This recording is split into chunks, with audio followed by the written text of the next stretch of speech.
But it was miserable, man. It was a miserable existence. I knew I couldn't sustain the pills like I was doing. It was like, we think he might be connected with the Teamsters. It's Kate asked for help.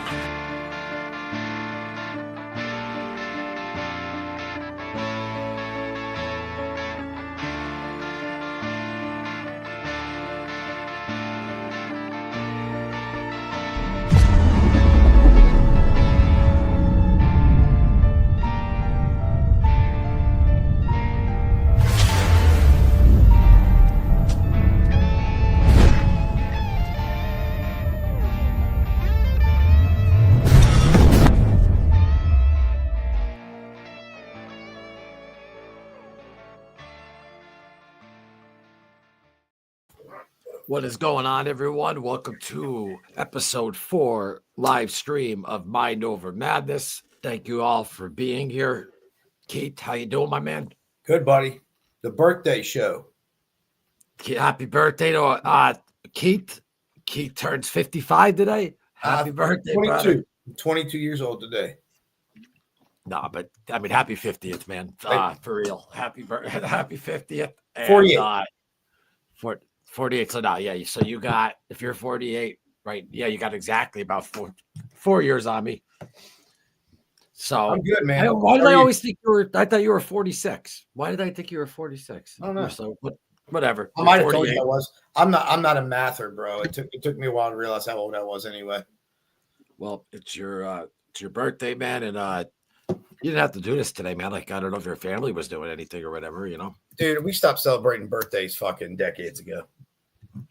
I was actually, last time it was my birthday, I was actually reminded by my mother. I got a phone call from her. She's like, happy birthday. And I was like, oh, fuck. Like, you know, I guess after, you know, a lot of people make, like, you know, I see some people be like 6 days to my birthday and they're fucking like 50 years old. And listen, I'm not trying to put anyone down. That's great. That's great. But like, then the next day, the guy posts 5 days to my birthday. Then the next day, 4 days, it's my birthday. And this is like, you know, this is like a 57-year-old, like, whatever. If he's happy, he's happy. Now, people at work, they were like, why don't you take the day off? I'm like, what am I going to do on my day off at home by myself on my birthday? I mean, if I'm going to take the day off, I need something to do or something, but. La Senorita, I just saw that she saw you, though, at 657. Hopefully she saw me, too. Thank you so much, hon. And I always see you over on the Aussie channel, which is a blast as well over there. So thank you for all the support. She's since day one, dude. She's been even with the Loomis show. She's been day one, loyal as hell. And she lives out in Germany. I email her a lot. We talk a lot. Hope all is well, La Senorita. Vaz is in the house. You're finding me everywhere, buddy. That's great. Thank you, man, for being here as well. And then guys, Matt, what's up, my man? Great seeing you. Victor Purchase Jr. What's up, guys? Happy birthday, Keith. Yeah, we're gonna have to work out that guy to come on, man. Victor's a fucking phenomenal dude, man. That's not Knuckles, is it? No. Oh, okay. No. But I mean, if you say Victor's phenomenal, I'm sure he is. Mm-hmm. Matt, happy birthday, Keith. Not a whole lot. And then just reading Baz's comment. Finally able to catch you live. Loomis, you should have took in Keith to Chuck E. Cheese. Bro, I'll kill Chuck E. Cheese, man. I'll kill some games at Chuck E. Cheese. The Chuck E. Cheese around here is so ghetto, though, dude. It's awful. Oh, dude. I took my kids there one time, and it was. I think the one I'm at, there's 8-year-olds carrying Glocks. Like, you know what I'm saying? The pizza's nasty. Like, how did I ever enjoy this spot, dude? The pizza's nasty. The only time I liked it when I was using it was because I could go get a pitcher of beer and sit there and fucking. But. No, I hear you though, but I'm just saying, I hear you. There's not really 7-year-olds with Glocks, but there was a shooting at the one that I was at. Like, there was a shooting. I mean, and it was 2 guys, and they shot with children around. Like, they don't care, man. Nobody cares. I don't understand. I just don't get it. And I've been psychotic before, like in psychotic situations, like where I blew up, and I would just never though go. I don't know. People go far, man. That's why every time, Keith, I'm next to someone in line or whatever, I'm just like, excuse me. thank you when you hold the door. You don't know what the person next to you is fucking thinking. It's nuts. Nope. But we're gonna briefly bring in there's this Thursday at the White Horse Tavern, 25 Bridge Street, NYC. This Thursday, September 11th, 24th year, 2025. It's at 4 p.m. at the White Horse Tavern. And we'll bring him in right now to discuss this and a little bit of his World Trade Center story. So what is going on, James Jordan? Hey, Loomis, thanks for having me on, man. I want to wish Keith a happy birthday. Yeah, absolutely. Keith show too. Keith. Absolutely. Welcome, man. Saving the birthday wish. Appreciate it, guys. So what's going on, my man? What do you got going on here? Yeah, I want to thank you guys for the opportunity to promote the event. So this is about 2 blocks from the New York Stock Exchange, which is the location I worked September 11th. But I had previously worked in the Trade Center and still know some guys that are down there. And since this year happens to be a Thursday and a regular business day, and obviously the 11th, there should be a pretty good amount of people in the area. And it's also Thursday night football and the San Gennaro feast are all in the same general location. So with it being a 4 o'clock event, it doesn't really conflict with the remembrance ceremonies over at the Trade Center. And it's 3 or 4 blocks removed. So you're kind of separated from it. And with it being on a Thursday, obviously that's ideal. And if it had been a holiday, it would have been obviously no workers there, but still clearly the ceremony. So it worked out that there would be, both groups of people. And because I knew because and also too, though, you want to get more donations for the charity. So you need people. You need people. So if you don't mind, I want to go through the groups, that helped me out in addition to you guys. So no, go ahead. Yeah, the White Horse Tavern is, a really old, well-known place downtown, which is about a block from Francis Tavern, which is another place that you might have heard of downtown. But there's a lot of turnover, obviously, in that business since COVID. So I had to pick an established place where I knew the owner, obviously. And also the charity that which is mostly a Northeast charity, is called Friends of the Champ, which raises money for retired fighters because most of them are in the same situation where they had bad health care or bad financial management or some kind of issue where when they were done fighting, they needed some kind of help. And CTE, don't forget. With Correct. CTE. So that's one that's kind of, it's broad because you have guys in the military get it, guys on the job, guys that fall in construction site accidents, football players, and obviously fighters. So that was the group who I had just been at one of their events, and I mentioned it to them, and they were like, "Hey, great, we'll come." So I got a couple of the fighters there to agree to come down. So I got nice. All right. Yeah, an old friend of mine from his story real quick is he was the middleweight champion of the world in the 70s and fought Marvin Hagler and a bunch of other champs. And when he retired, he went into the Longshoremen's Union, and then he ended up being an off-Broadway actor, and also was in Godfather 3 and in The Sopranos. And his name's Vito Antifermo, which most fight fans will remember. But generationally, a lot of people now are MMA. But in my age group and demographic, a lot of guys are going to remember him and say, "Wow, I'd love to go see him." And because of the circumstances of it, everybody was really good about appearance fees, and they didn't want hotel rooms or anything like that, because a lot of the Wall Street firms, what they do themselves is they donate their commissions for the day to their own charities.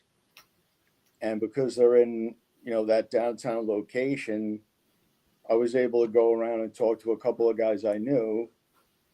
And it's usually a pretty crowded spot on a Thursday anyway. And obviously with football, I thought it would be the best combination of the location based on the guys that I still knew downtown. And that's basically how it started. And my buddies that did the hoodies are a Long Island firm called Squad Life, where I do have to make mention my friend Corey is NYPD out in Queens, but he's down in Florida now because his dad just passed away a couple days ago. So he's not going to be able to make it, or hopefully his partner Justin is. So those guys did an awesome job.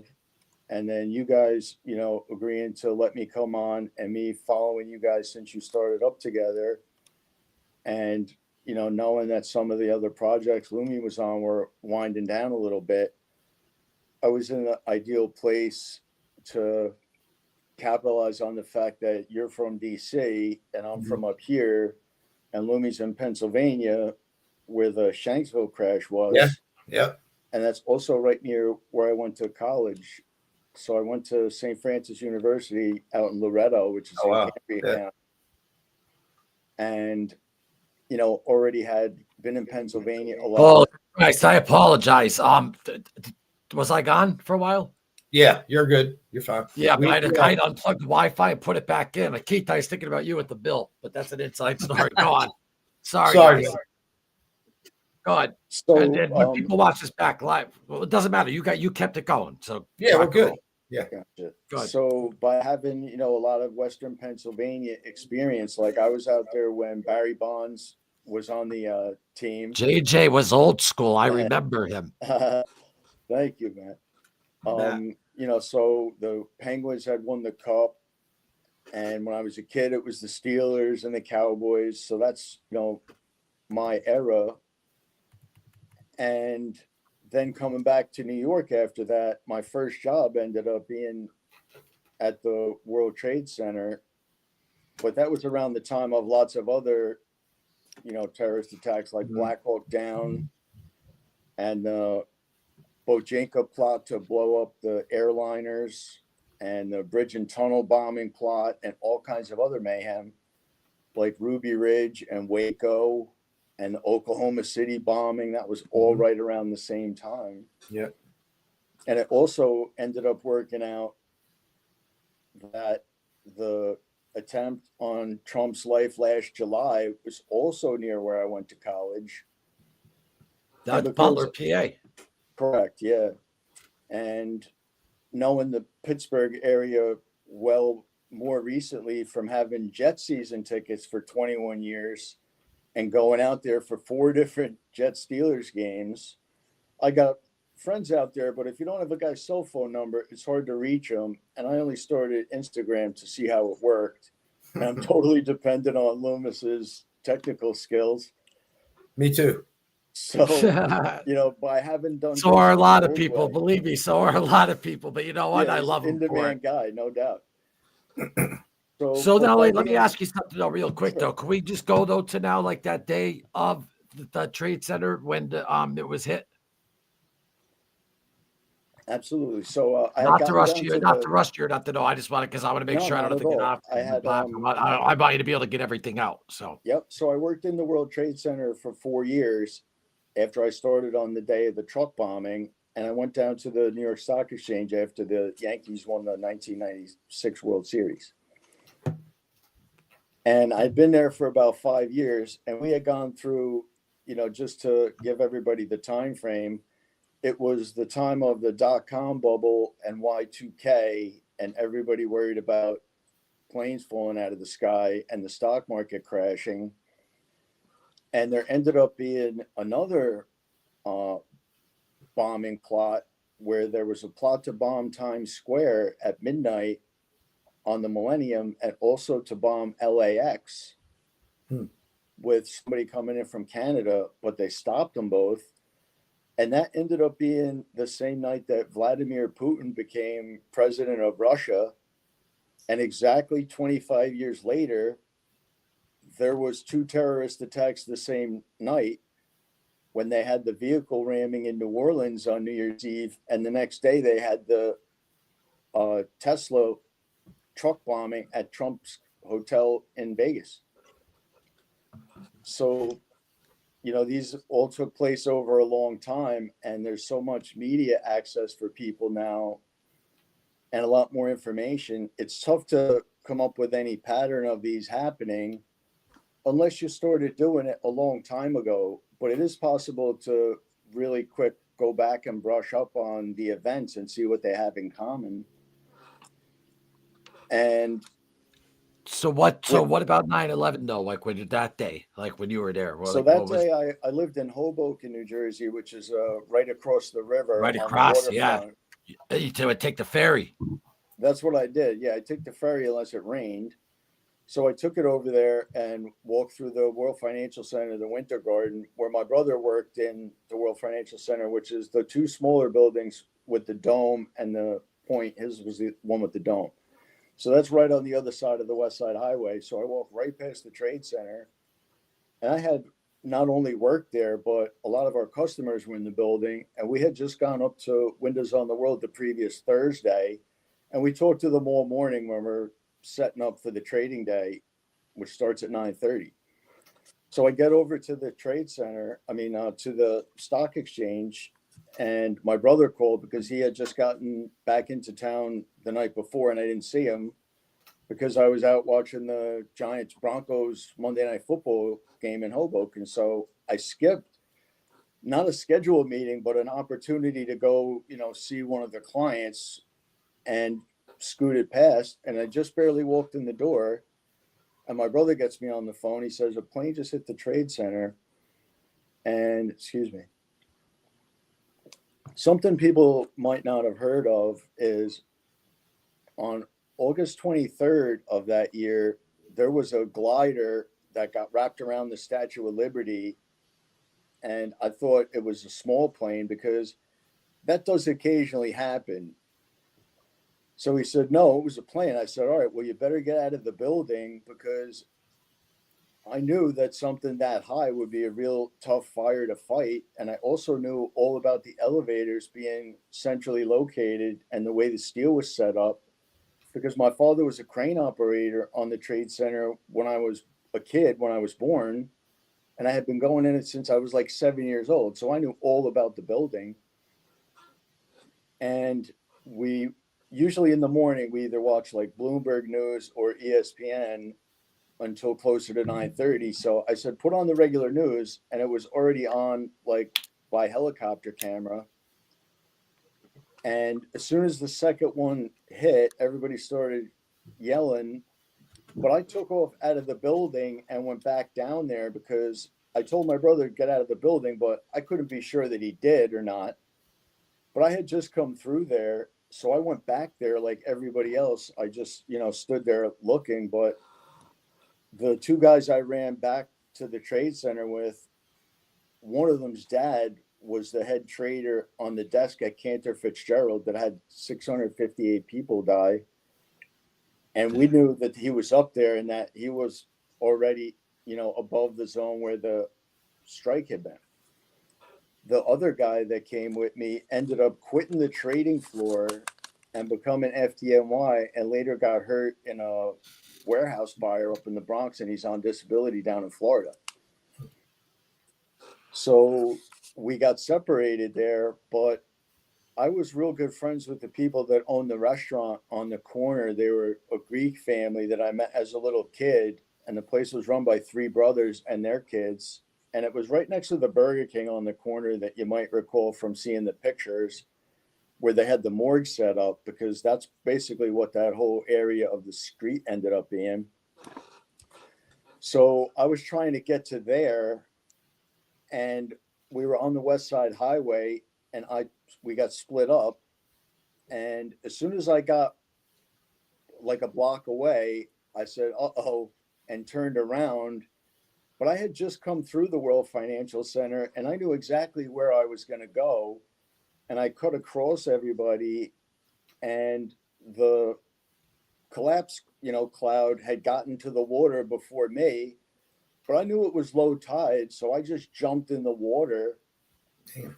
And there had been a fireboat that was where they kept it. So it wasn't manned at the time. And what happened was I climbed up into it, and people saw me on it and thought I jumped onto it. And they were like breaking their ankles and bouncing off the side because I knew what the tide was, because my father always had a boat and was in the Marine Corps. And I just got off the when boat. that cloud though beat you, was it like, were you totally submerged in the cloud, like right by it? Yeah, if I didn't know where the railing was, I would have ran right into it. It was a big, thick nautical like barrier railing, but I only knew where it was because I could see where the sun was, and I knew eventually I'd get there. But, I ended up, one of the injuries that I had, I don't mean to laugh at the event, but just what happened was I hopped over a planter, and it was further down on the far side than it was on the side I went on, and I busted my ass and ended up, it was a good thing I didn't have to jump onto the boat. So I went in the water, and what happened then was it was, like 9:30, 10 o'clock, and the guys that were setting up for the restaurants and working in the boatyard all could make the jump. And then some other guys, because it was predominantly, men 24 years ago working there, started to fill up the boat. So we started throwing all the life preservers off the boat, and we went over to Colgate Pier in New Jersey, which is where that clock is that people would recognize from right on the waterfront. But when everybody got off, there was a lot of people hurt, like broken ankles and, people that landed hard and stuff like that. So we started helping them get off. And there was a lot of civilians, like there helping each other and everything before all the fire department got there. But when I got off the boat, they were like, all right, go ahead. And I said, no, because I knew exactly where the command center had been up the West Side Highway. So I said, no, I'm going to go back. I'm going to show you right where everything was, because they had already had, like barrier restraints, like horses set up and, like a plywood table. And I saw where everybody was. And we got back over to the World Financial Center, and I went straight back up where I had come from to try and get to the Essex World Cafe. And right as we got up on Liberty Street, the second building collapsed, but I didn't go back to the water. I doubled back, and we got under a row of cars and fire trucks that were all stopped on the West Side Highway. So they were already destroyed, but it was better than nothing, and there was nowhere else to go. So when I got out from under it, there was a fireman there, and he had my last name on his jacket, Jordan, which is easy to remember and pick out. Michael Jordan. And when he turned around, he ended up being a kid I went to high school with who graduated a year before me. His name was Guy Jordan. So let me ask you this real quick, though, with all that, though, that you're there, you got across the river and all that, just to mix things up and all that. And not to get in long detail or anything, though, like that, though, but everyone asked this, like, what do you think happened? Like, what do you think that was an attack by Al Qaeda and Osama bin Laden? Well, I like to preface what I say about it by saying that Kid's gonna be like, no, just kidding. God. No, when I say, I have a theory, mine goes back a significant amount of time before September 11th because of being in the Trade Center for the truck bomb. Yeah. So plus my dad was in the Marine Corps, and when I was a kid was the time of, the Iranian hostages and all those bombings in Lebanon where they blew up the Marine Corps barracks and the CIA station. And do you think though, Keith? Wait, I don't mean to cut you off, but Keith, do you think more people think that it was an attack by bin Laden or more conspiracy theorists? What do you usually hear? I don't know, man. I think more people think it was bin Laden just because that's what was pushed out for so long. I think there are definitely other players in the game other than Osama bin Laden for sure. I mean, there's no question that, but most of the attackers were not from Afghanistan, dude. They were mostly from Saudi Arabia. So I think it was a joint effort by a lot of people that just dislike America, man. And when that stuff happens, you got to blame someone right off the bat. And it just gets into a big. Do I think we should have gone to Afghanistan 100%? Not for 20 fucking years, but I think that was. But then you start getting into the. Like, why were we there? I mean, it was to make money. I mean, people make. And I never knew this, though. Keith brought this up, but everyone's like, how could you hit the Pentagon, though, that low? And as you see right here, boom. But Keith, you said, though, there's that video of the plane, though, that it's actually taking out the lights, right? Well, yeah, I mean, there was, there's a taxi cab driver, because 395 was here and the plane came right over 395. The plane, like the street lights on 395, it hit them like a light, a street light this big fell through the taxi cab's window. Like, he saw the plane hit the light before the plane hit the building. So when people say it was like a missile, it's like, it was not a freaking missile, dude. I mean, yeah. And when we get to interview my own partner Tom, that was the evidence guy down there. I mean, and that's him right here at John Stewart. Yeah, that's him right there too, walking to the. Yeah. And then look, that's a piece of plane right there, right? It might be. I'm not sure. It's either a piece of plane. I don't have my glasses on. Piece of plane. Yeah. Or cover up. Jordan, my buddy, Mark Dressler, his brother was in the Pentagon when it happened too, and he was like, it absolutely was plane. The funniest I always thought when people are like, oh, it was a hologram. There wasn't even planes at the Trade Center. I'm like, how the fuck could you believe that shit? Like, come on, man. Yeah. Like, that's just aggravating, And I think the conspiracy type theorist, in a way, I don't know if I think of the families that are dead and when they that lost loved ones, and then when they think of that stuff, it hurts. Just knowing some people who lost family members in there, there's still an ongoing lawsuit with Saudi Arabia. They're suing the country of Saudi Arabia because, I don't know all the ins and outs of the lawsuit, but that's who they're going after financially, the families at least. Yeah, the only thing to me that maybe it's a coincidence, but I forget the guy's name, but he signed the insurance thing the day before that if there's a terrorist attack on the World Trade Center. There's a lot of good. There's a lot of good conspiracy theories that make you. I look at some of them, I'm like, damn. They kind of make sense, but I think I think it was a joint effort by a lot of, just like the war, man. When our guys went to Afghanistan and Iraq, they're not just fighting Afghanistan soldiers and Iraqi soldiers.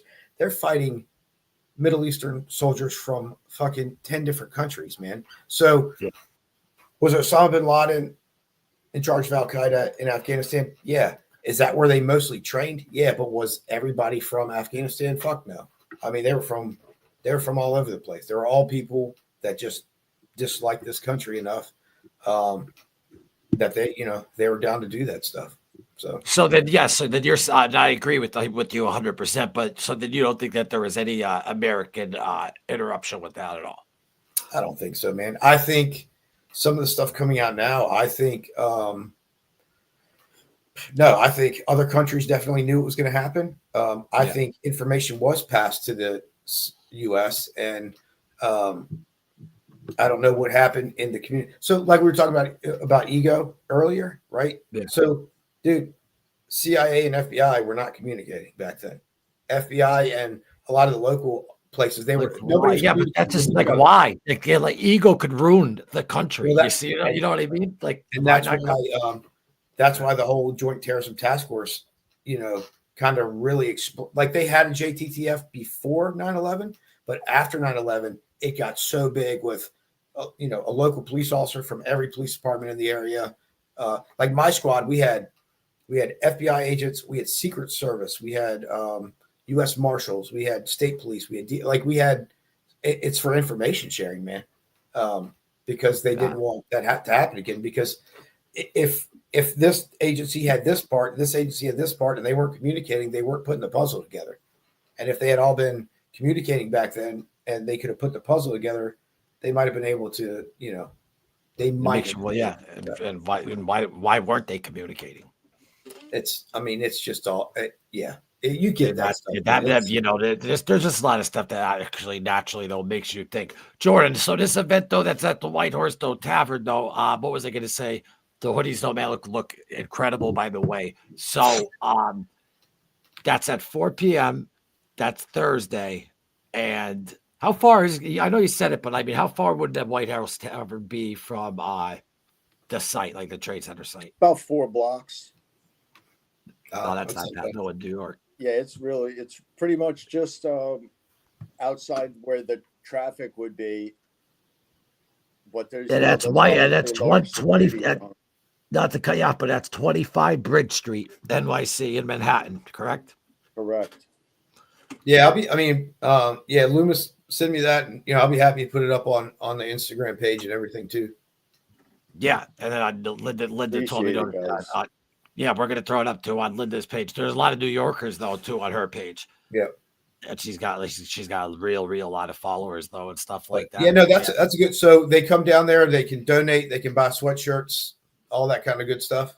And really, what I was trying to do is because of there's obviously a lot of events this week with regard to September 11th. Is I'm sure you guys, like most people, you're familiar with the famous picture of the 5 guys rescuing Father Michael Judge in the chair, who was the FDNY chaplain.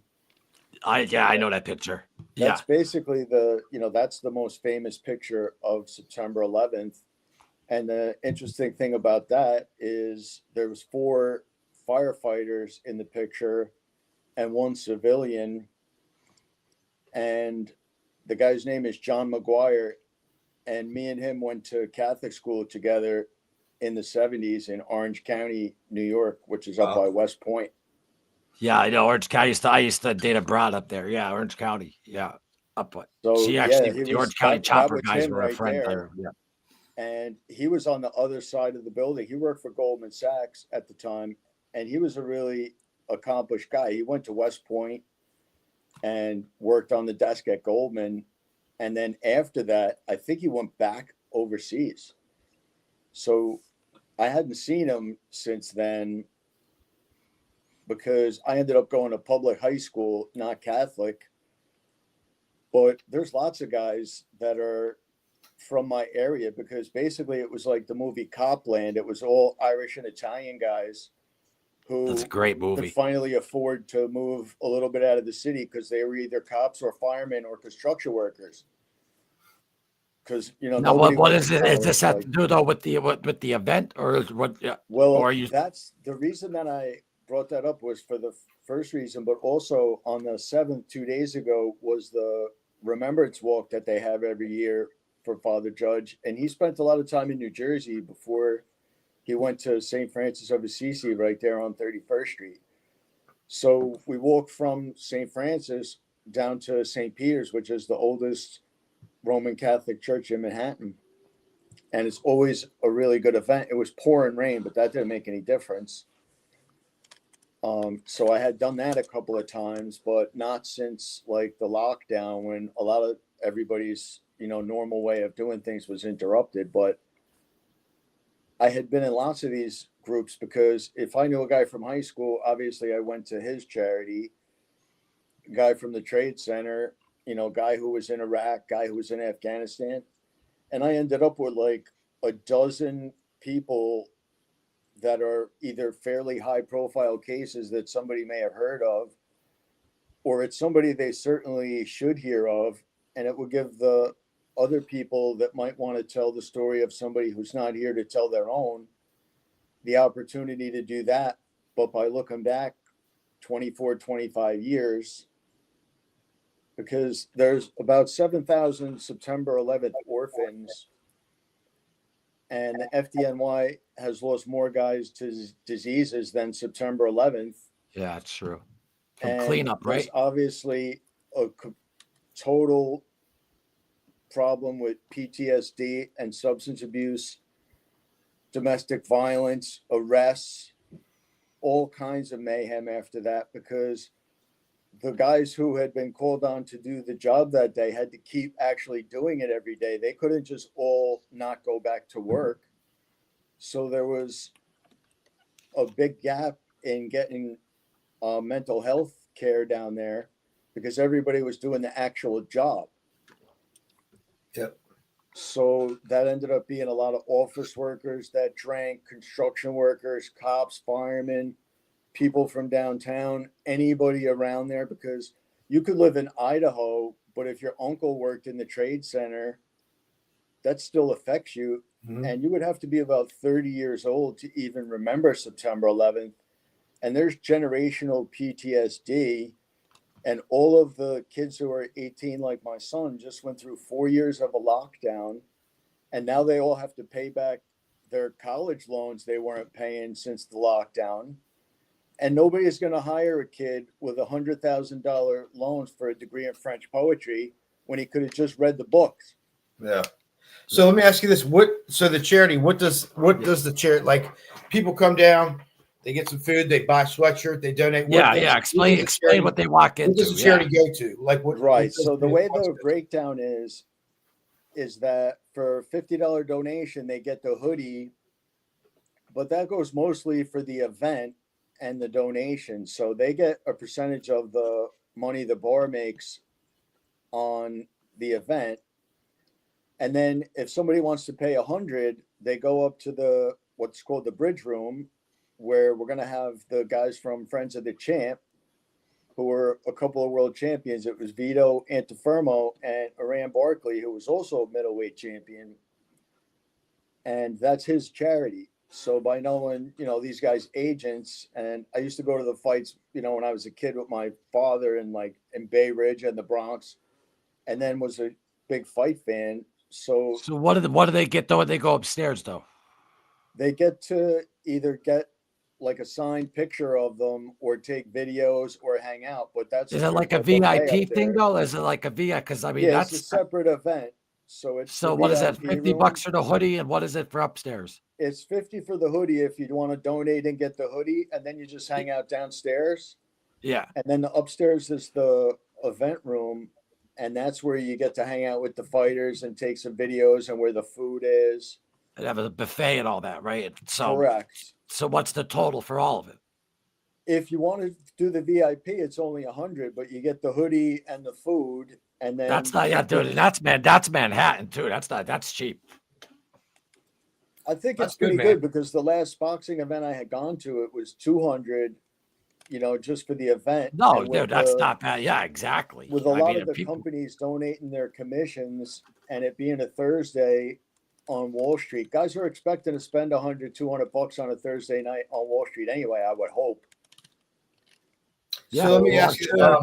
I'm sure it's definitely going to bring no people in, though, my man. And we'll have about your story and everything else like that. We'll do like a proper pre-record episode sometime though on that as well. But I want to let everyone know, though, that it is this Thursday, September 11th, 2025, 4 p.m., White Horse Taven, 25 Bridge Street, NYC, on the 24th anniversary. Wow, man, the 25th is already next year. Time flies. But get out there if you could. And, for good charity. And anything with 9/11 or first responders and all that, mental health, all that stuff is good, though. So, Jordan, man, thank you so much, though, man, for coming on and explaining, the whole situation and stuff. And like I said, we'll do a proper episode definitely in the future. That's great, man. I appreciate the opportunity, guys. And happy birthday, Keith. Thanks very much for letting me talk about it a little bit, guys. Absolutely. And yeah, if anybody listening needs some more details, we'll have the flyers put out on the social media sites. Yeah, I mean, definitely. And we went on 40 minutes too of talking though about it though. So I mean, definitely got some good insight on your whole background story, how everything came together though. But we'll get more in depth to that when we have the time to do that. And make sure everyone get out to that event if you can for a good cause. And again, because people forget, we'll put the flyer up, but it is White Horse Taven, 25 Bridge Street, NYC, this Thursday at 4 p.m. $100. get you the hoodie, the buffet food, and to meet the champs upstairs. That's pretty cheap, especially in Manhattan for food, and just for food alone, that's pretty cheap. So best of luck to you, my man. And man, good luck. Appreciate it. Thanks very much, guys. Yep. And we all stand on Thursday. We'll be releasing that episode of Tom as well. So I think you'll be busy though on that day, but I think though that you'll definitely you'll like that. So check that one out. Appreciate it. I'll make sure. All right, my man. Thank you. Have a good night, man. Thanks, guys. Appreciate it. Yep. Later. All right. Now let's go back. What'd you say, Loomis? Where were you at 9/11, buddy? What were you doing? Oh my God. Didn't I tell you? I was at Yankee Stadium the day before. It was a day game. And then I came home and I was sleeping. And at this time in 2001, I was only I was 22 or 21. And my brother ends up waking me up and he's like, a plane at the Trade Center. And I was like, it probably flew out of JFK, a small plane. Thought nothing of it. Started watching the TV. Saw the second one. For some reason, this house was always the house where all my friends would gather to. So 20 people are in the house watching all this. It was like a fucking ghost town. They made a second edition of a newspaper halfway through the day. It was weird. And but yeah, that's where I was at here. And just with my pop, my mom, all my friends. And once the plane, so after I saw the second one get hit, then I heard about, I don't mean to laugh, but after then the Pentagon get hit, and then the plane in Pennsylvania went down. I grabbed my 380 and went out on the deck, and I was like, a fucking 380. You take down a plane with your 380. With a 380, what's that going to do? But that's where I was at. Where were you at? Dude, I was working. It was in between leaving college and getting hired by a police department. I was actually working for an extermination company, which was the worst job I've ever had. Real quick though, Keith, that's one good looking dude in the middle. So that's Greg. He knows who's. Oh, okay, you know him. All right, go on. Okay, go on. And I was driving, dude, and I was listening to the radio, and first plane hit, second plane hit. I'm like, what is going on? After the second plane hits, the country's friggin' under attack. So then the Pentagon got hit, and I went to this lady's house. It was like a 45-minute drive, dude. And I get there, and it's an older lady, and I'm in her house talking to her, and she's having a shit fit because they cut off her soap opera for a stupid plane crash, as she called it. And I was just like, I was just staring at her TV, and I did a quick absolute crap job on her house, man. I left, dude. I just went home. Jesus. I just kind of watched what was going on. My wife was up here because this is where we were dating before I got up here. And, so they hit the Pentagon and she's teaching. Thanks, Ray. I'm calling her and she's not answering the phone. And I'm like, what the hell's going on? But, teachers aren't answering their cell phones in the middle of the day. But yeah, man. And then, I remember, I got hired right after 9/11. So, to get to Reagan, we drive by the Pentagon. That's up from my house to get there. We drive right by the Pentagon on GW Parkway. And, you just saw it. You could see the whole, dude, they had Humvees or trucks with anti-aircraft guns outside of the Pentagon for probably 6-8 months. But yeah, man, that's a messed up day, bro, for sure. Oh, dude, it was unbelievable. Because usually this street's usually busy as hell. Whatever, it's just a ghost town. Right? Yeah, talking about 1 p.m. and then they came out with another newspaper that day, which was so weird. Throwing on your porch and everything. We already got the normal one in the morning, and then the paper for 9/11, and which was at 3:30, 4 p.m. But it was just, yeah, man, it was. I was just there yesterday. Not yesterday, but the day before at the Yankee. I was but then I'll tell you, let me tell you this story. I just want to just punch this through. But yeah, man, when we released the Tom and Gene O'Connor interview, Tom was the head evidence tech at the Washington field office of the FBI. And the office isn't far from the Pentagon. So Tom had got down there within 10 minutes of the plane striking. And Gene, his wife. Oh, dude, yeah, and that's insane. Those pictures, dude, are just. I mean, look at that. That's him walking there. Yeah, that's right to the Pentagon. I mean, so that's definitely check out the channel Thursday, because the Tom and Gene are going to come on and give their kind of experience of that day, and it's crazy, man. It's definitely. Yeah. And he was the head of the evidence, right, at the Pentagon. Yeah. He was the head of the evidence for many years, and then actually his wife took over head of the evidence. I mean, imagine how much evidence, though, that he was bagging on. I mean, at the Pentagon. I mean, oh my God! I want to ask him now, just the amount of evidence bags had to be. I know they had 5 or 6 different evidence sites, like plane parts. And the whole area was. It ended up being like a little city, man. I mean, you had, I think they even had tents with vendors like Burger King and Pizza Hut and stuff, because it was 24/7 for months and months, But yeah, so definitely check out the channel on Thursday.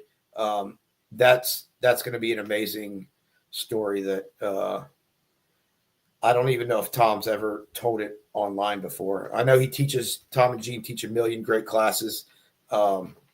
At Fed Squared is their company. But yeah, it's going to be a good interview, man. It's going to be, and every time I hear him, dude, I learn something new, because it's just the amount of experience those two bring to the table is extraordinary.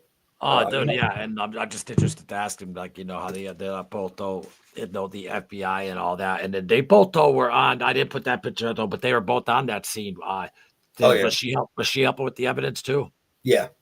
She's she's in one of the pictures I sent you. Yeah, they were both there. Look at that, though, man. That's pretty much. That's just freaking insane. Look at that, and that's the Pentagon. I mean, Ground Zero is even. Wow, that is nuts. And I guess a lot of people, though, from the Pentagon, though, they didn't get real sick, though, after, compared to the Trade Center, right? Because of the body count and all. They did. A lot of people did, man. Yeah. Oh, they still did for the Pentagon. Yeah. I mean, I would say, definitely more at, in New York, but you had, because it's 2 bigger buildings, and then Building 7 then came down. But I mean, you got to think, the first day or two, they're not even really wearing masks, man. They're just running in that damn place, and just breathing in all those toxins. So, it's a good interview for sure. 100%, though, and I can't wait, though, for that. And I'm gonna have to edit my balls off, because to get that out on Thursday. So, because we're gonna do it early tomorrow, and then right afterwards, I'm just gonna have to boom. I'm gonna have to hit it. But me, I'll get it done, my man. Yeah, and hopefully it won't take too much editing, man. They're not like me; they're pretty articulate. So, yeah, no, 100%, though. So, what did you have any birthday cake? Nah, I didn't have anything, man. Some people at work, some fellow officers, one officer baked me some peanut butter cookies, which are my favorite, and I had 6 of them at 5:00 in the morning, and it made me sick.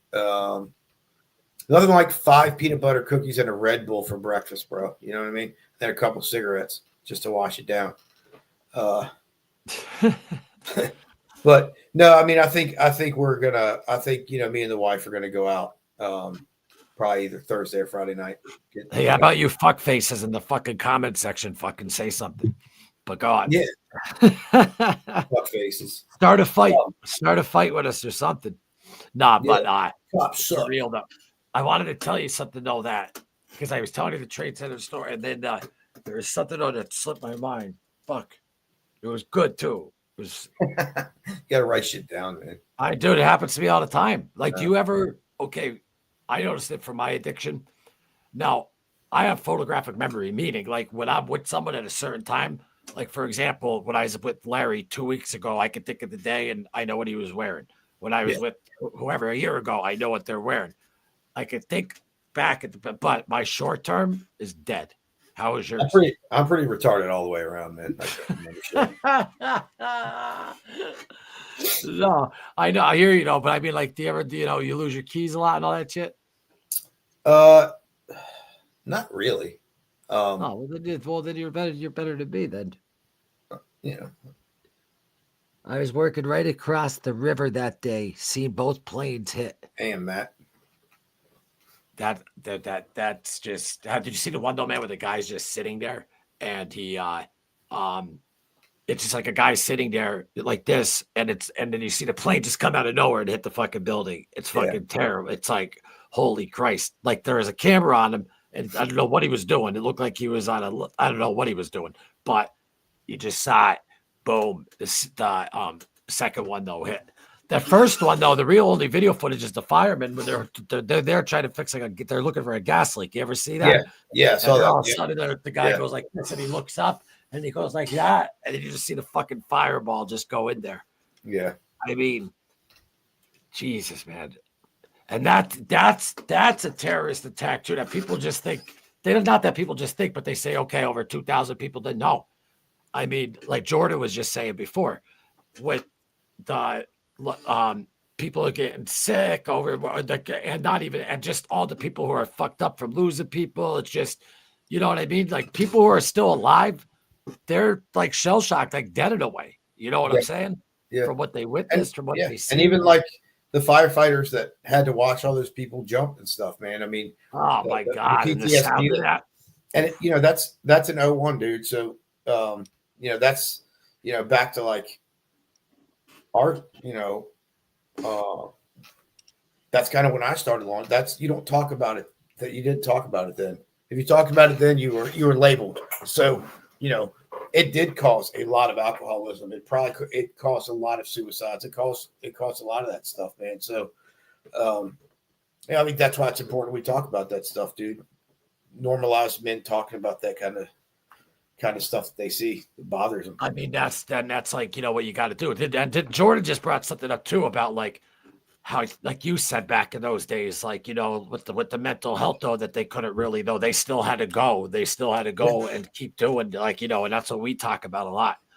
And it's easy for people to be like, yeah, you know what I mean? But when you're really there and you just see that shit and it's like, I don't know, man, like that's what made me so understanding too of like law enforcement and first responders. And like, you give the respect to the fact that these guys are running into places where people are running out for fucking people that they don't fucking know. No, granted, if someone like has one of my family members kidnapped, I'm coming at you and gonna do whatever. You guys just get a call and you got to go in and do this or that. And then you got to see this or that. And then, the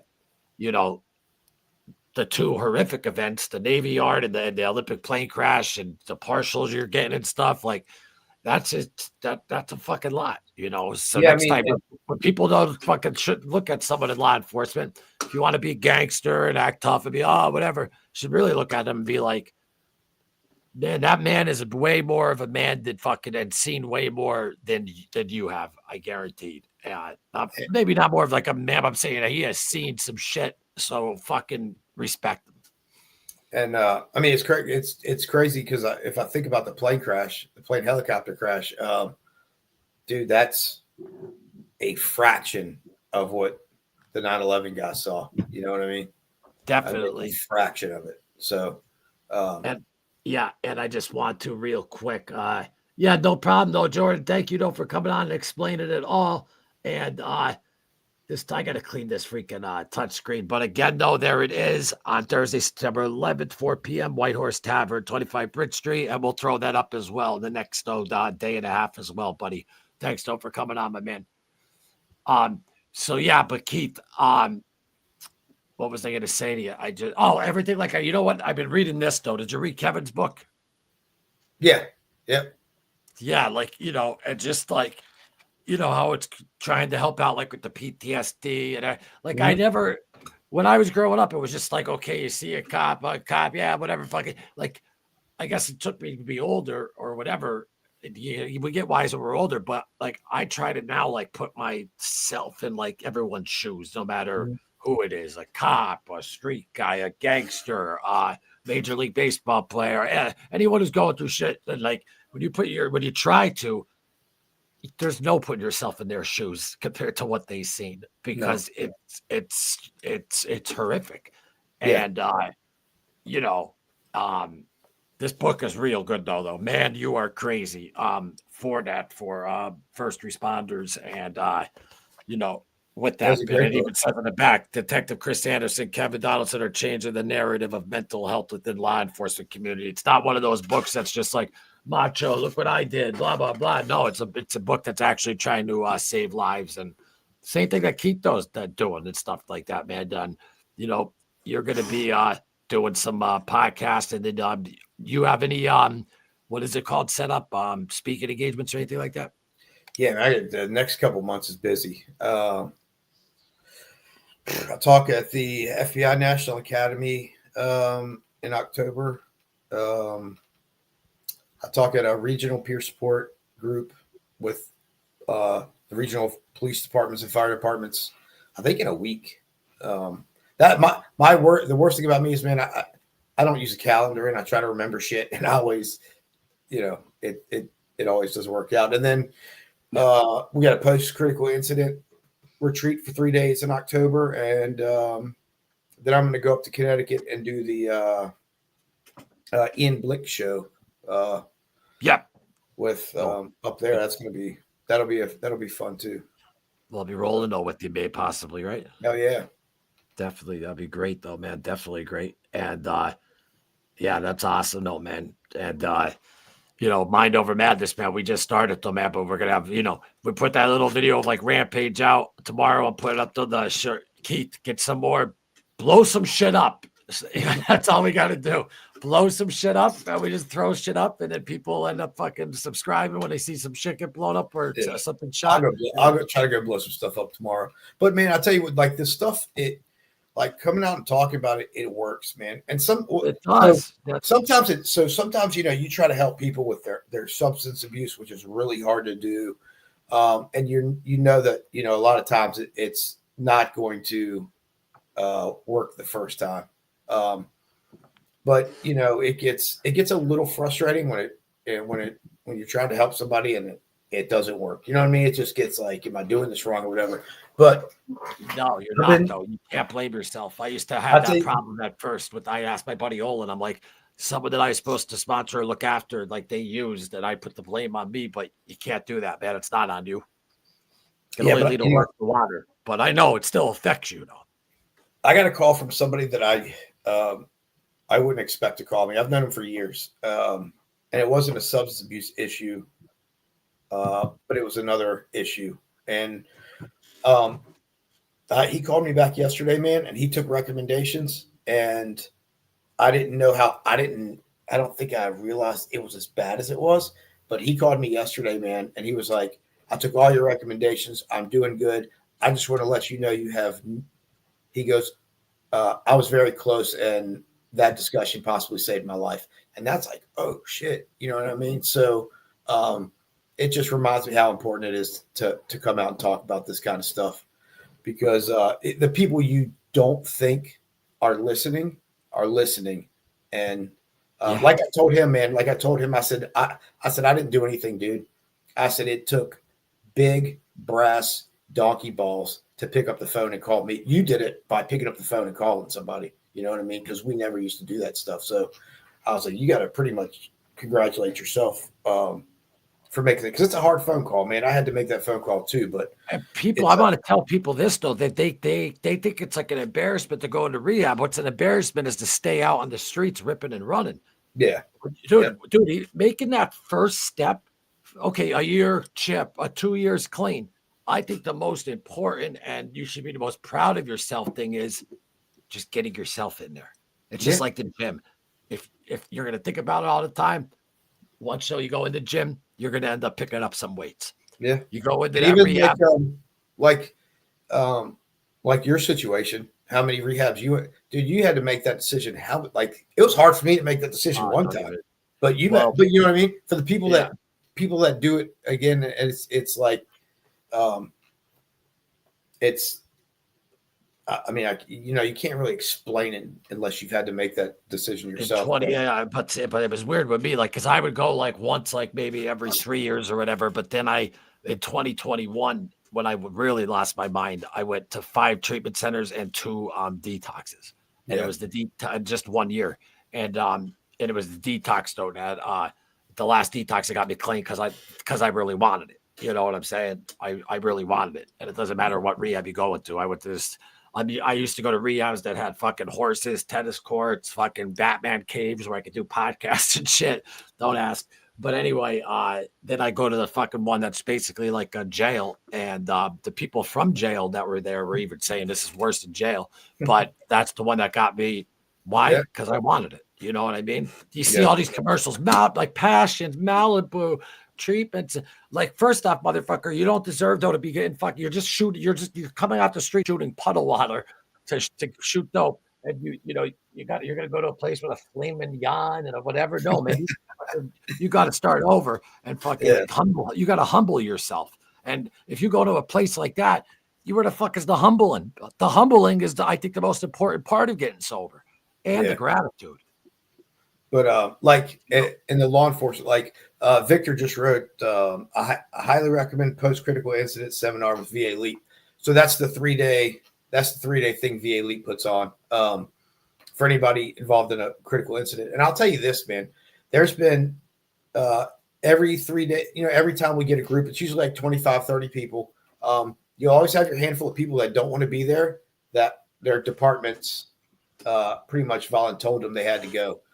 And by the end of that 3 days, man, you see the change in them, and they're like, I'm so glad my department made me come to this. But for the people that's for Virginia, but there's post-critical incidents now popping up in most states. And you know what? VA Elite, if you're in a surrounding state, even close, you don't have to be from Virginia. We'll get you down here, man. We're not going to leave any first responder like suffering because, I remember my first one that I was in was there was somebody from, I think, South Carolina or Georgia because their area didn't have one. So they came up to the Virginia one, man. But it's for first responders. It's a life-changing 3 days, man. It really is. Nice. And I've gone back. I participated in my first one, and then I go back now they have 3 a year. I go to all of them. Because you have your participants and then you have your peers. And if you're a peer, you had to have gone through it yourself. You have your peers, your clinicians and stuff. And it's just a good 3 days of dumping your cup of shit out, no matter how long it is, and it could have been one incident or it could have been 15 years of incidents. Yeah, it's a healing process. It is, but it's awesome, man. I mean, they introduce EMDR. You have your group stuff. It's kind of like a rehab, bro, because you have your big group stuff, then you have your small group stuff, then you have your clinician stuff, and it's a good good trip. And all rehab really is. It's not just getting off the drugs; it's finding the root to the problem. Yeah. Everyone thinks it's about the drugs, though. But our rule here, we put every comment up, and it's like from I guess when Jordan was on. But this just came up from what's up, CJ, and thank you very much for the Ozzy. Back Sabbath Bridge and the Ozzy the Bull that he took. He's from Birmingham. He lives right by Ozzy. Bush let the Bin Laden family fly out of America and told every other plane to land, including his own father's. Wait, I want to read that right. Bush let the Bin Laden family fly out of America and told every other plane to land, including his own father's. Oh, you're talking about before 9/11. I think I heard something about that or whatever. No. But I don't know. Did you ever hear that, Keith? I mean, I know Bin Laden had family in the U.S. Yeah. I don't know. I haven't heard that. Remember when the Boston? That's the other thing too. Like even the people doing the act, it's almost like the people who use drugs. How you affect everyone around you. Well, those bombers from remember the Boston bombing? Mm-hmm. They were like. And it was in Boston, like their fucking tough area, but they were just fucking hazing like those kids' family to the point where they had to get the fuck out of there. And they don't know, you know what I mean? I feel that, and like if they have nothing to do with it, they don't fucking know, but their whole world's over now. because of they that. actually, Tom and Gene actually took a team up there to help with that one too. Oh, really? Yeah. So Tom and Gene, who we're going to be having on that, well, it's not alive, but the episode will be dropping on Thursday on 9/11. He also though was part of the Boston bombing. Him and Gene. Yeah, him and Gene. We could talk about. We could have him on for 10 episodes, man. They were. He did the evidence at the USS Cole bombing in Yemen. And who was who didn't he save a hostage in Iraq? Yeah, Roy Hallams. Yes, that's right. That's right. Roy Hallams was a contractor that was kidnapped and held in a 4 foot tall hole for 311 days. Damn, that's Tom right there with Jon Stewart. Tom was on the left. Yeah, and Tom was part of the intel team that went over there. And while interrogating somebody, got the information to exactly where Roy was. And they called the special forces, and they went and got him, man. I've met Roy several times. Roy used to come tell his story at several trainings, man. I've read it. His book is great. It's called Buried Alive by Roy Hallams. It's an amazing book. But yeah, man, Roy's he was in Iraq, kidnapped like that. And what was Tom kind of like part of the negotiation to get him back? Tom was part of the team over there trying to find him. He was over. He was in Iraq. Yeah. Oh yeah, Tom went to Iraq. Well, I thought like he negotiated, like helped. Okay, so he had a whole team over there. Yeah. And was there was no? I forgot. I don't really.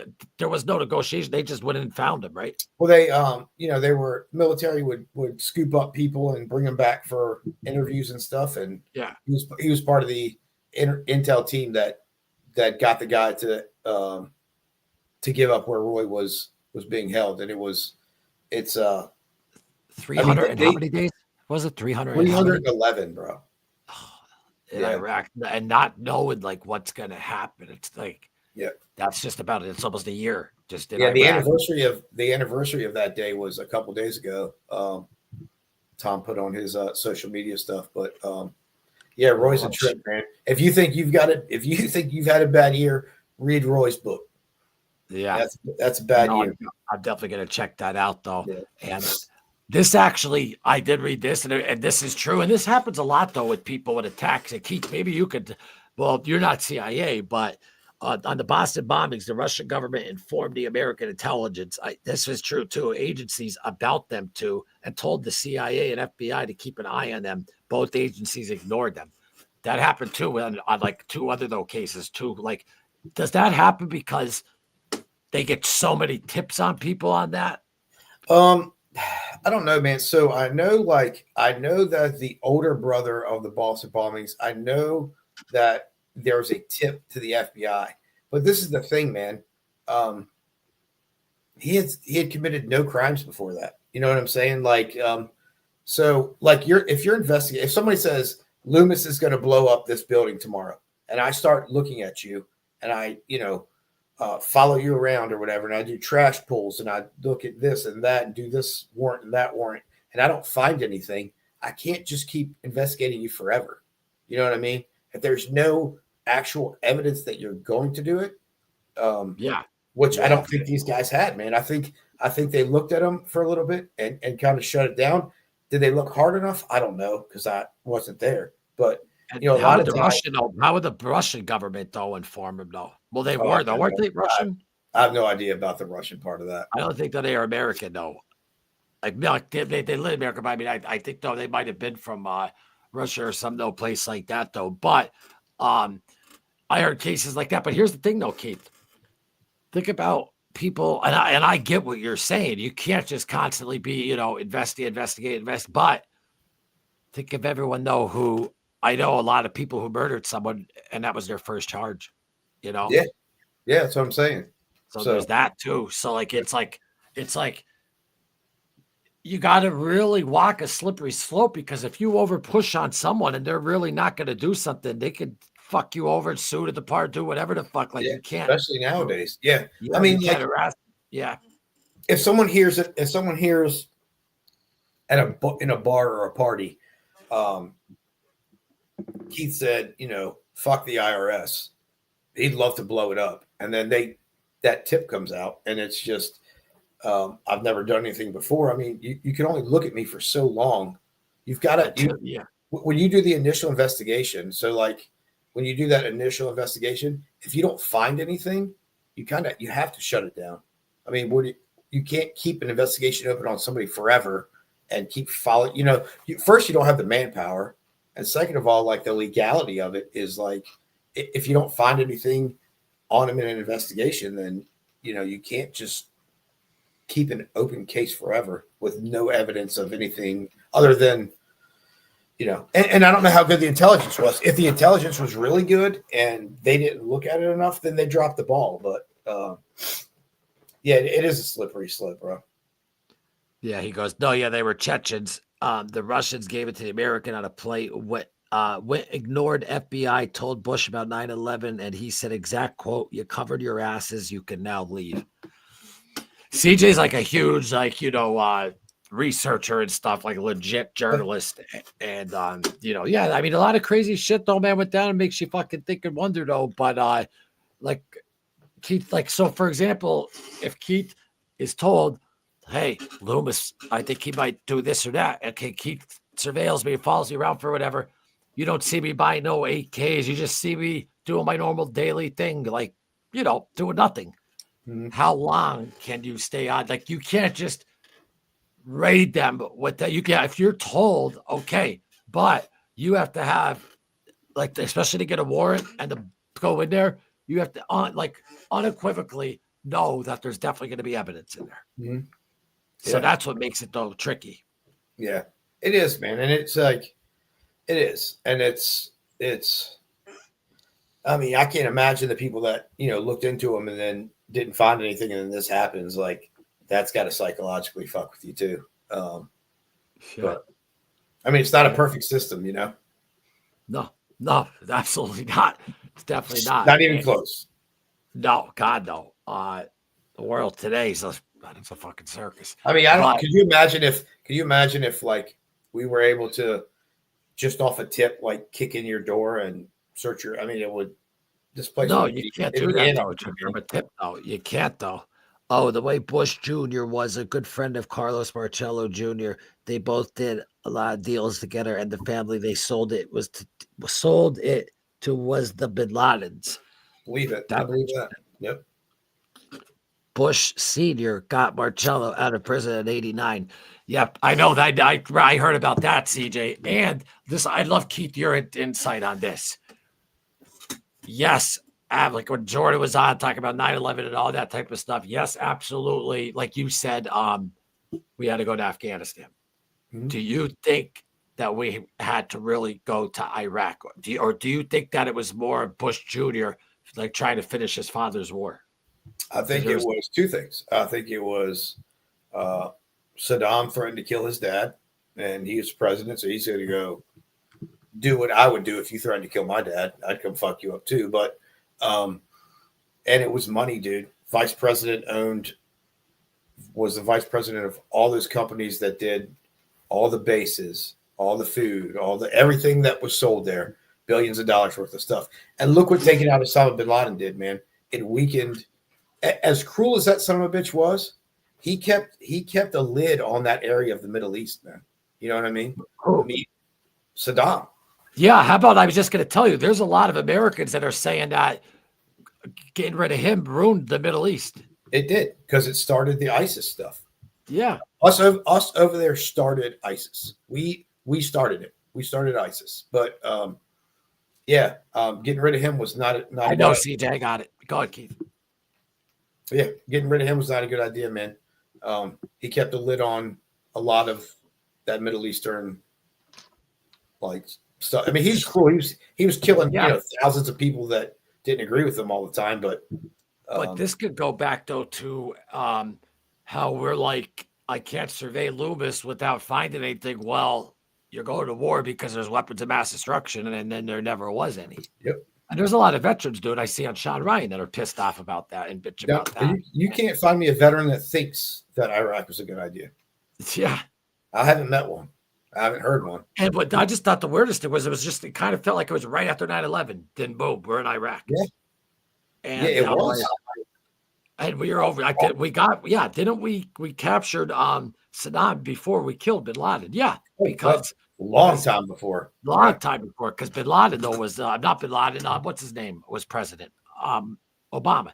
When we got and then we just up and left. I mean, we went over there and wrecked shop and rebuilt a little bit and did this and that, and then we left, and that's when ISIS took over. I mean, yeah.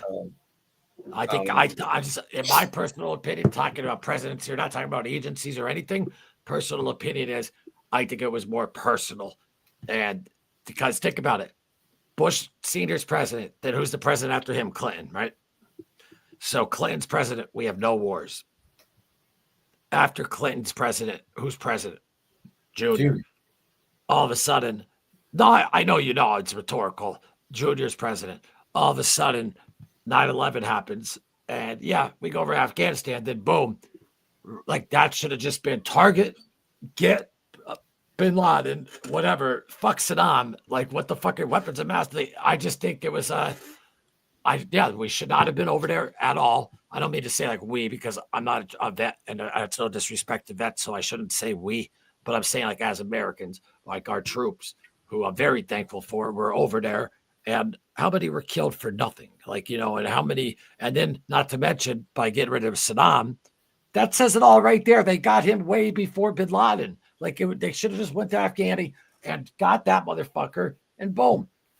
Then you never would have ISIS, even though we want them off the planet. Never know would have had all that shit. And yes, Saddam, dude, did you ever see that video? And I'll pull it up now if you haven't though, because it's absolutely fucking insane. It's, hold on. Where's it at? Right here. Oops, 1 second.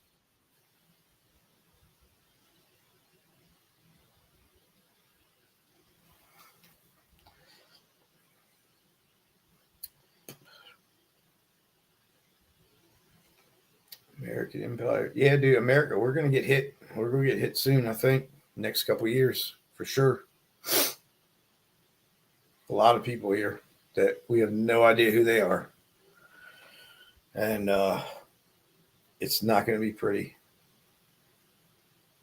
So, I don't know, man. But ISIS, believe it or not, was Israeli, Saudi American. Yeah, it was. Yep. We definitely funded them. I mean, we funded the Taliban. We funded the Taliban when they were fighting the Russians for I don't know how many years and gave them all their weapons and shit.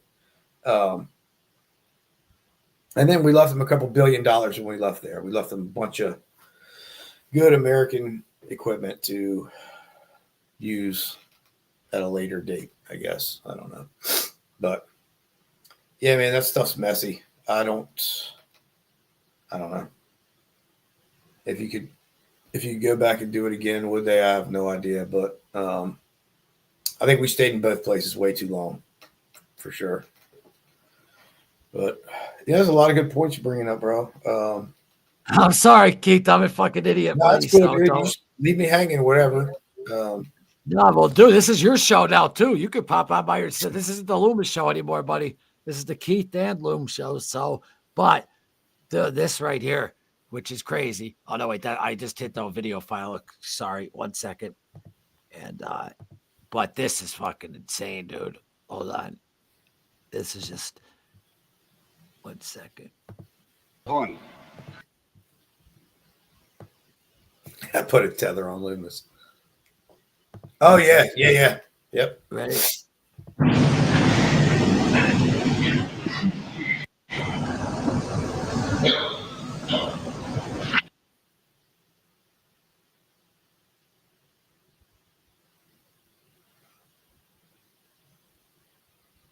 There's a good miniseries about from Saddam from when he got into power up until his capture. I think it was on HBO. I think it was on HBO Max, but it's a pretty good miniseries, man.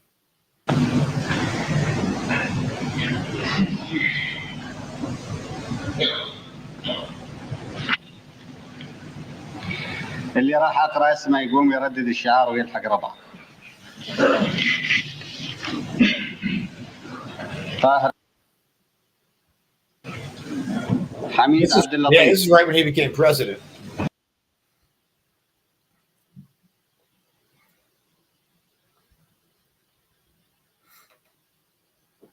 Yeah, that's right when he became president, and he called out the names of all the people he thought were going to oppose him. And you're muted, buddy. Loomis, you're muted. Can you hear any of us now? Hello? Testing. Matt, can you hear me? Yeah, could you hear me? No, you were muted for a minute, bro. All right. So anyway, what he was doing there, if anyone didn't know, was when he became president, he lights up a cigar and he's like, every name I'm going to read, go out to the back because he considered them traitors. And when those people were getting up, going out, they were going to get killed. Yep. There's a mini series on, I think it's HBO Max from when he became president to when he got captured. It's pretty good, actually. Yeah, man. They fucking found him in that they moved a fucking hole. He was right in that hole. And the way they found him was from his, like his food supply. Like they explained, I think I saw on Sean Ryan or whatever, like where his, some type of like food, whatever, the stuff that I forget what there was something typical that he needed. And then they ended up talking to the person on that company. And then that's how they were able to track him down or some shit. It's like that. If I'm wrong, someone just fucking discredit everything that ever comes out of my fucking mouth. But I'm just saying though that it was smart though the way that they got him. Keith, I heard that. Here we go. America is going through what Britain went through. A famous saying: "Lions led by donkeys." Well, it's nuts in the UK right now. It is absolutely fucking a shit show out there. Keith, you still blew my mind though, man. When like you're like the cops out there, they don't have guns. That blows my mind. Blows my mind. You know, but America is going through what Britain went through. Yeah, well, lions led by donkeys. Yep. It's just, I don't know. It's fucking. I see. Not much. You got to be careful what you say, but I just have a feeling that like within the next 5 years, like another attack's gonna happen. Something's happening for sure. Yep. So there you go, folks. And what like you could. People don't care anymore. It's just, it's crazy, man. People are just killing people, and I mean broad daylight now. Like I don't know. I saw that one about that dude just stabbed that girl on the train. And how about the dude that fucking put the board up so the children couldn't get out a week and a half ago or 2 weeks, and they were at the kid, and he was killing the children. Yeah, it's fucking nuts. Yeah, they need to. I don't know what they need to do, man. Remember, Keith? Remember that concert that was in Vegas when the guy was in the hotel room when he's just offing people? Yep. Like you and your wife just went to a show. That was an outdoor show, right? Yeah. Like you got you everywhere you're at, man. Like, and I'm sure you just have that naturally in you. But when you're out with your wife for an every day, you definitely know your surroundings. I definitely look around, and if something pops off, I try to find at least 2 different ways to get out.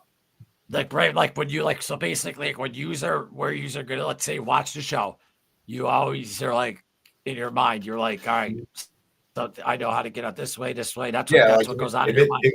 If I'm sitting this way and something happens here, I know an exit back behind me, and if it happens back there, I try to find the closest exit out that way. But which is absolutely smart though. Do you eat though at your back to the wall in restaurants? Yes, most of the time. Loomis, stop playing with the buttons. I don't got a producer. I'm the only one that could do this. Haha, you're on it tonight, Matt, because I agree with that too. I hear you, Keith. I'll let you agree with him.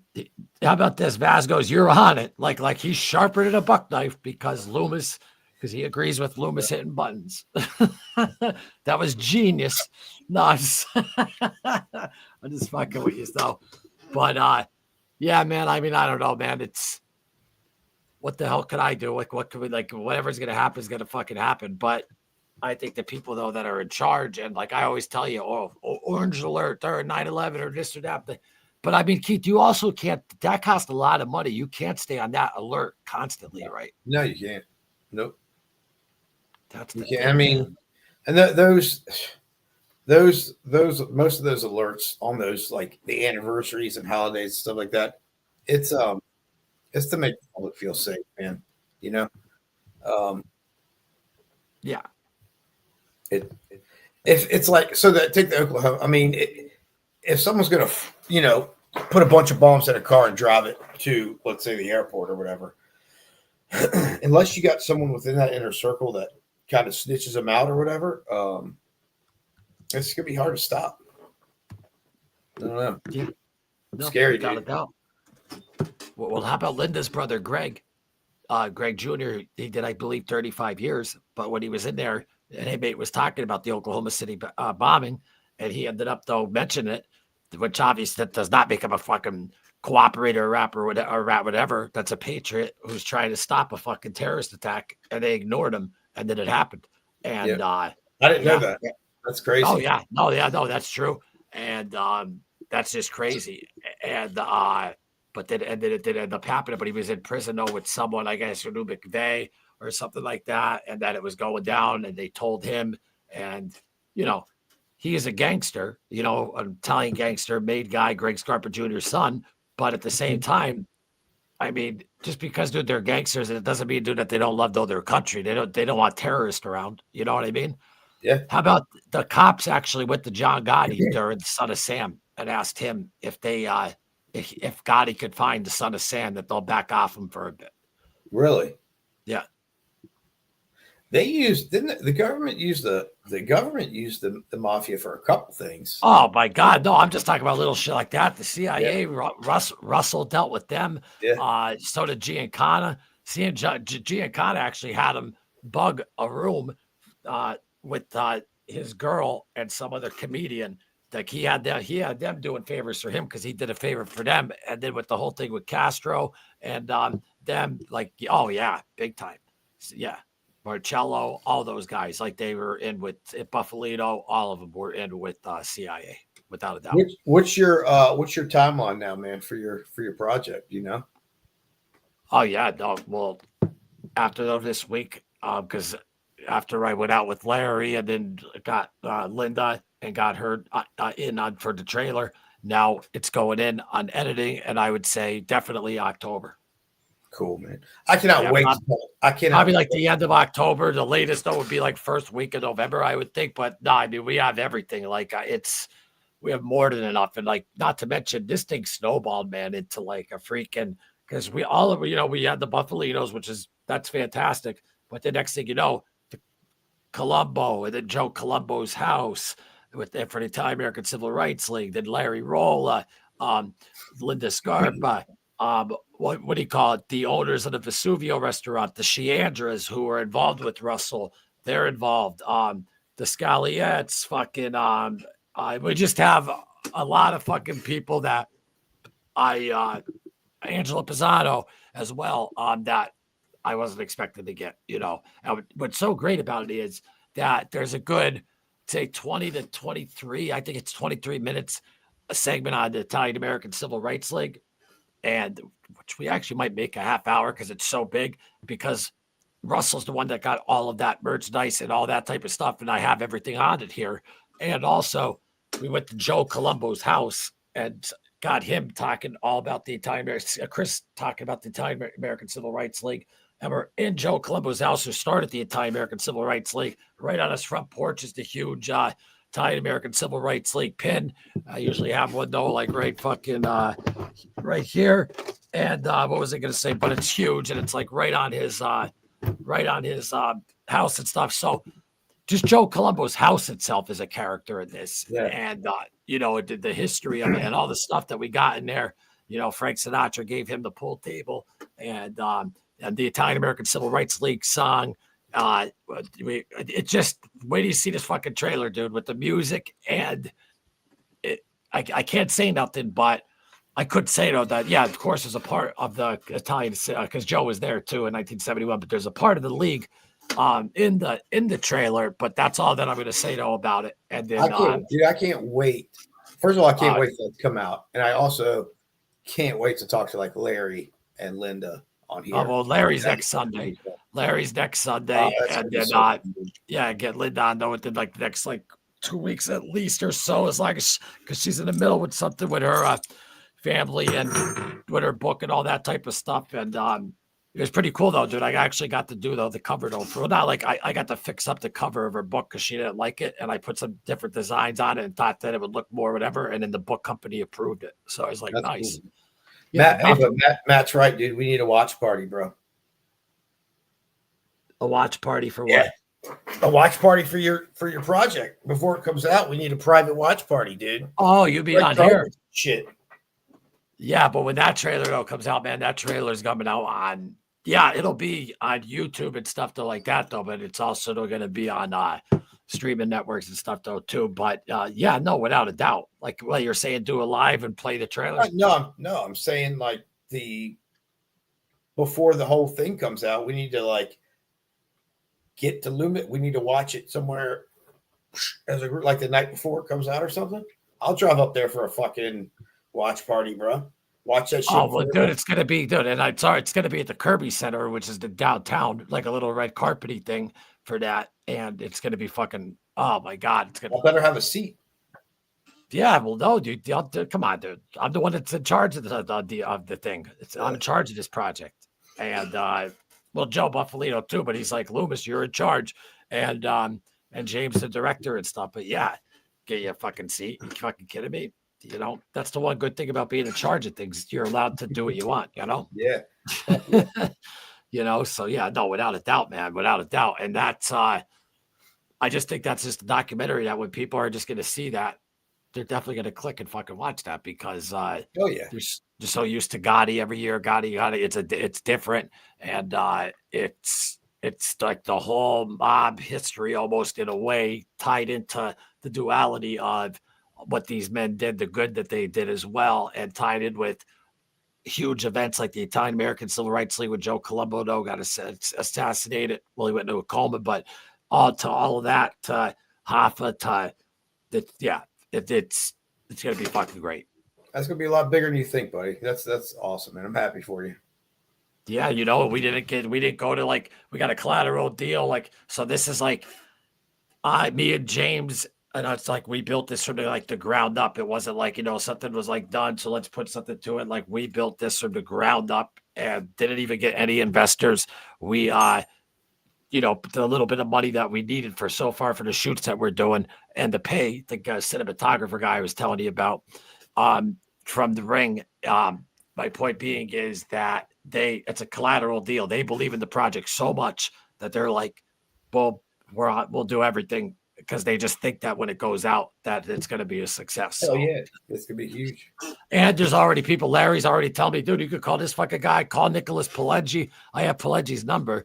And, but I was like, with Pileggi, I would, he's going to like want to try to take over the whole fucking thing and probably just keep like me and Joe on it, or probably even get rid of me and get Joe on it. And Joe would even tell him to go fuck himself. That's how he is. But I'd call him and see if he'd want to help with the distribution. The guy's 95 years old now. So I don't know. But yeah, once this trailer is done, I'm just telling you, I'm confident that that this thing's going to definitely do very well. That's awesome, dude. Yeah, absolutely. Absolutely. And what's cool is like they said, could you get any women? And I guess, you know, the whole Hollywood, like, you know, diversity thing and all that. And not saying like, oh, I wouldn't have any women on, but then that's what we had Angela on, and then to have Linda Scarpa as well. Like, let's be honest, Linda's probably like the most famous mob type of daughter, like, you know, woman associate, Greg Scarpa. And then Mark Wahlberg's movie about her father's coming out soon.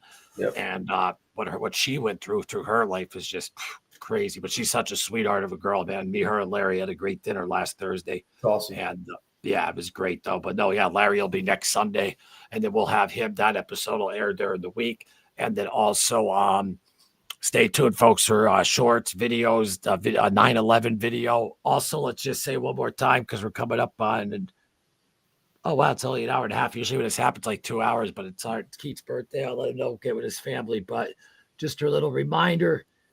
And thanks again, though, to Jordan, though, for hopping on. And if anyone's around in NYC on 25 Bridge Street, Thursday, September 11th, 2025, 4 p.m., White Horse Tavern.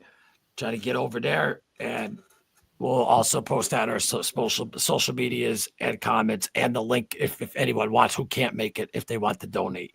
All right. With that, Okay. Keith, you got anything else? No, just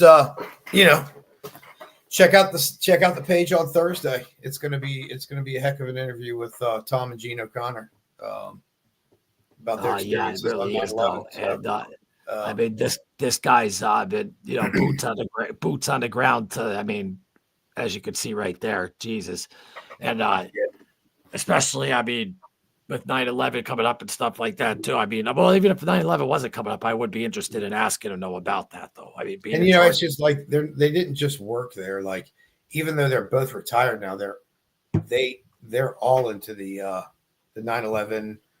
He'll have to explain what it is, but it's basically they're two of the people that headed up lobbying for free checkups and free healthcare for those that get sick, from 9/11, from cancers and stuff. So they're still really active in that stuff. So they're still giving back, man. They're just two really extraordinary people. So check it out.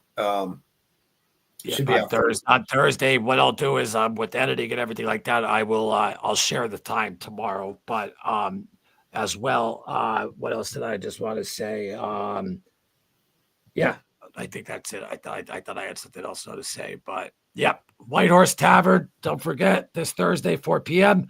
And as well, stay tuned for Thursday's episode because I think you guys are definitely gonna like it. And I don't know. I already know I would have so many questions about that, man, because I just find that extraordinary. And I always wondered about that. Like, if a piece of plane chip that's the size of like a piece of paint chip, that's evidence, right? Yeah. So could you imagine the amount of that's crazy. Yeah. And I don't mean to get like good gore here, but where the bodies though basically just like dust. Not all of them. Not all. I mean, I think the ones in the plane were, but I think the ones in the building, obviously. Yeah, well, I bet the ones in the plane though, yeah. Yeah. Imagine that though. You just see them in there. They're probably or down to their skeleton. Like that's the shit you guys see, and that's fucking crazy. Wow. Well, thankfully, man, they have the mental health shit for the police department. Not like when you started, Keith. I know what. Thanks, Vaz. Appreciate it. Later, guys. See you Thursday. And thank you again. Thank you, everyone who watched. Thanks, Jordan, for popping on. And we will see you on Thursday. And then we'll see you live next Tuesday. But Thursday, stay tuned. And there's going to be a lot of clips from that one, I can already tell. So stay tuned. Be good, man. Everyone. All right, buddy. Have a great night, Keith. Go enjoy your family. All right, Victor. I'll talk to you later, bud. We are out of here. Later, Keith. Later, bud.